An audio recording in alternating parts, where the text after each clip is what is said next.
मेरे वास्ते बड़े ही एजाज़ की गल है कि इन्नियां महान हस्तियां साडे स्टेज ते बैठियां होईयां और रौनक बख्शी हुई है।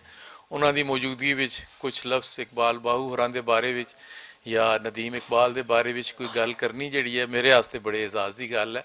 और मैनू जिसले नदीम ने फ़ोन किया तो मैं आख्या जी सत बिस्मिल्ला क्यों नहीं, असी हाजिर होवांगे और बिल्कुल उस हाज़री बड़ी ज़रूरी है उस महफिल ते थल्ले जदों मुदस्सिर इकबाल भट्ट साहब का नाम पढ़िया तो उस तो बाद तो मैं आख्या जी हुण तो फिर पत्थर ते लकीर हो गई है तो हुण तो जाना पएगा। तो मैं फिर दफ्तरों बस जल्दी ज़रा छुट्टी लैके मैं आख्या जी बड़ा ज़रूरी जाना, मेहरबानी थाड़ी। मैं हाजिर हो गया। तो गल यह है जी कि इकबाल बाहू हरस नाल साडी मुलाकातां या उन्हां नाल ताल्लुक जिहड़ा है वो पिलाक की जदों तशरीफ लिआंदे सी खास तौर पर उदों ही वो होया उन्हां नाल इंटरैक्शन। पहलां तां असीं उन्हां नूं कैसेट्स विच ही सुणदे सी और एक सिर्फ आवाज़ की दुनिया विच उन्हां नाल एक रब्त और एक ताल्लुक कायम किया होया सी। और वो आवाज़ और वो जिहड़ा रब्त सी वो पता नहीं कित्थे कित्थे लै जांदा सी, वो खास कैफियत सी जिहदी वजह तो एक बिल्कुल एक अनदेखे शख्स नाल सिर्फ उसकी आवाज़ दे नाल एक ताल्लुक बनिया होया सी। ते जदों उन्हां नूं देखिया तो जाहिर है वो फिर ताल्लुक होर ज़्यादा घना हो गया, मजबूत हो गया और उसनों ज़्यादा इंजॉय करना शुरू कर दिता। अच्छा, लेकिन एक गल मैं इकबाल बाहू होरां विच देखी कि पता नहीं कि उन्हां दे विच ऐसी खास खूबी सी कि वो अपनी प्रेजेंस विच कुछ लोकां नूं जोड़दे रहिंदे सी। मैं इस दे उत्ते बड़ा गौर किया भी की वजह सी। एक महफिल विच वो अपना कलाम पेश कर रहे सी ते उन्हां ने जिसले सुल्तान बाहू होरां दी वो लाइन पढ़ी कि मुर्शद दा दीदार सानू लख करोड़ा हज्जां हो, तो वो कोई दो बारी उन्होंने पढ़िया तो मैं उन्होंने मैं बैठा सी सामने तो मैं आख्या जनाब एक बारी अगर मेहरबानी फरमाओ तो फिर पेश कर दियो। उन्होंने बड़ी मेहरबानी। तो नूरुल हसन दूर बैठा सी तो वो जिसले ख़त्म होया तो उठ के मेरे को आया तो मेरे हाथ ला के कहंदा कि जनाब ये फरमाइश मैं करना चाहता सा पर पहल तुसा ने कर ली। तो ये सुनने का मज़ा आ गया। वो नूरुल हसन नाल मेरी पहली मुलाकात सी, वो दिन और अज का दिन ਉਹਦੇ ਨਾਲ ਉਹ ਤਾਲੁਕ ਜਿਹੜਾ ਇਕਬਾਲ ਬਾਹੂ ਦੇ ਤਵਸਤ ਨਾਲ ਜੁੜਿਆ ਉਹ ਉਸੇ ਤਰ੍ਹਾਂ ਹੀ ਚੱਲਦਾ ਆ ਰਿਹਾ ਹੈ।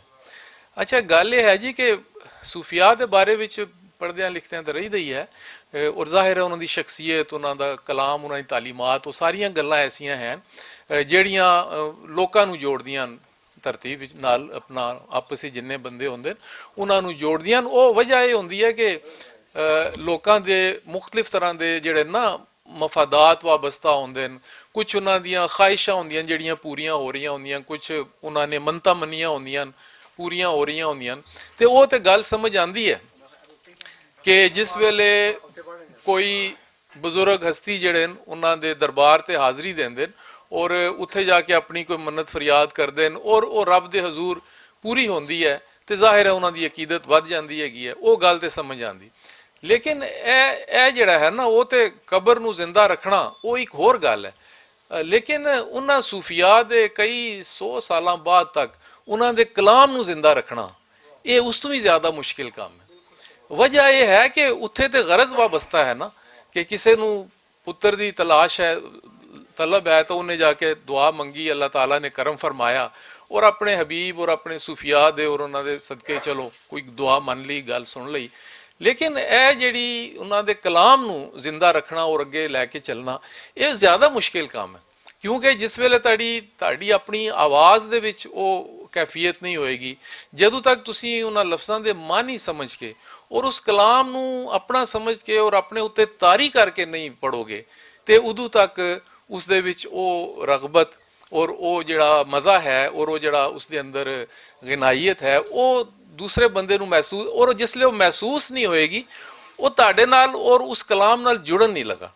तो मैं समझना कि जिस तरह अल्लाह ताला ने अपना एक सिलसिला अगे वधाण वास्ते मुख्तलिफ अदवार दे विच मुख्तलिफ सूफिया नूं पैदा किया और उन्हां दा अपना अल्लाह ताला दा जो मैसेज है वो अगे भेजते रहे। तो इस तरह मैं समझना हर दौर विच कुछ ऐसियां हस्तियां ऐसे मतलब लोग होंदे ਜਿਹੜੇ ਉਹਨਾਂ सूफिया ਦੇ कलाम ਨੂੰ ਉਹਨਾਂ ਦੇ ਜਾਣ ਤੋਂ ਬਾਅਦ ਵੀ ਜ਼ਿੰਦਾ ਰੱਖਦੇ ਨੇ और लैके अगे चलते रहते हैं और ये बड़े एजाज़ की गल होंदी है। और सुल्तान बाहू नूं एक एक जगह पर जाके उन्होंने कलाम नूं मुतारिफ कराने का मैं समझना जिहड़ा एजाज़ हासिल और जिहड़ी सादत हासिल हुई है वो इकबाल बाहू साहब नूं हासिल हुई है। अच्छा, तुसीं ये देखो कि जिस वेले ਤੁਸੀਂ ਹਸੀ ਮਜ਼ਾਕ ਦੇ ਵਿੱਚ ਹੁੰਦੇ ਹੋ ਤੇ ਤੁਹਾਡੀ ਤਬੀਅਤ ਉਸ ਤਰ੍ਹਾਂ ਹੋ ਜਾਂਦੀ ਹੈ, ਜੇ ਡਿਪਰੈਸ਼ਨ ਵਿੱਚ ਹੋਵੋ ਤਾਂ ਉਸ ਤਰ੍ਹਾਂ ਦੀ ਹੋ ਜਾਂਦੀ ਹੈ। ਕਹਿਣ ਦਾ ਮਤਲਬ ਇਹ ਹੈ ਕਿ ਇਹ ਚੀਜ਼ਾਂ ਉਹ ਜਿਹੜੀਆਂ ਤੁਹਾਡੇ ਉੱਤੇ ਕੈਫੀਅਤ ਤਾਰੀ ਕਰਕੇ ਤੁਹਾਡੇ ਅੰਦਰ ਤਬਦੀਲੀ ਲੈ ਕੇ ਆਉਂਦੀਆਂ।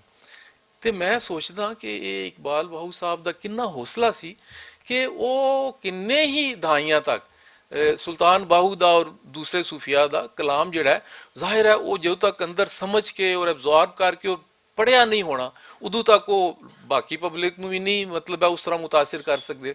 ਤੇ ਉਹਨਾਂ ਦੇ ਅੰਦਰ ਜਿਹੜੀਆਂ ਤਬਦੀਲੀਆਂ ਆਈਆਂ, ਉਹ ਸਪਿਰਿਚੁਅਲ ਲੈਵਲ ਤੇ ਜੋ ਤਬਦੀਲੀਆਂ ਆਈਆਂ, ਉਹ ਉਹਦਾ ਕਿਸੇ ਨੂੰ ਕੋਈ ਅੰਦਾਜ਼ਾ ਨਹੀਂ ਹੈ। ਅਗਰ ਉਸਦਾ ਕੋਈ ਅੰਦਾਜ਼ਾ ਹੋ ਸਕਦਾ ਹੈ ਤਾਂ ਉਹ ਇਕਬਾਲ ਬਾਹੂ ਸਾਹਿਬ ਨੂੰ ਬਜ਼ਾਤੇ ਖੁਦ ਹੋ ਸਕਦਾ ਹੈ ਕਿ ਵਕਤ ਦੇ ਨਾਲ ਇਹ ਕਲਾਮ ਪੜ੍ਹਨ ਨਾਲ ਔਰ ਲੋਕਾਂ ਤੱਕ ਪਹੁੰਚਾਉਣ ਨਾਲ ਉਹਨਾਂ ਦੇ ਅੰਦਰ ਜਿਹੜਾ ਇੱਕ ਆਪਣਾ ਮੈਟਾਮਾਰਫਸਿਸ ਹੋਇਆ ਤੇ ਕਾਇਆ ਕਲਪ ਹੋਈ ਹੈ, ਉਹ ਕਿਸ ਕੈਫੀਅਤ ਦੀ ਸੀ ਔਰ ਫਿਰ ਉਹ ਐਸੀ ਕਿ ਸਾਰੀ ਜ਼ਿੰਦਗੀ ਫਿਰ ਉਹ ਉਸ ਕਲਾਮ ਨਾਲ ਜੁੜੇ ਰਹੇ। ਤੇ ਮੈਨੂੰ ਬੜੀ ਖੁਸ਼ੀ ਹੈ ਕਿ ਇੰਨੇ ਦੋਸਤ ਇਕੱਠੇ ਹੋਏ ਔਰ ਨਦੀਮ ਵਾਸਤੇ ਵੀ ਬੜੀ ਮੁਬਾਰਕ ਹੈ ਕਿ ਇਹਦੀ ਇੱਕ ਫੋਨ ਕਾਲ ਦੇ ਉੱਤੇ ਦੋਸਤ ਜਿਹੜੇ ਨੇ ਉਹ ਇਸ ਖਾਸ ਮੌਕੇ ਉੱਤੇ ਹਾਜ਼ਰ ਹੋਏ ਔਰ ਮੈਂ ਵੀ ਉਹਦੇ ਵਾਸਤੇ ਬਹੁਤ ਸ਼ੁਕਰਗੁਜ਼ਾਰ। ਬਹੁਤ ਸ਼ੁਕਰੀਆ, ਥੈਂਕ ਯੂ।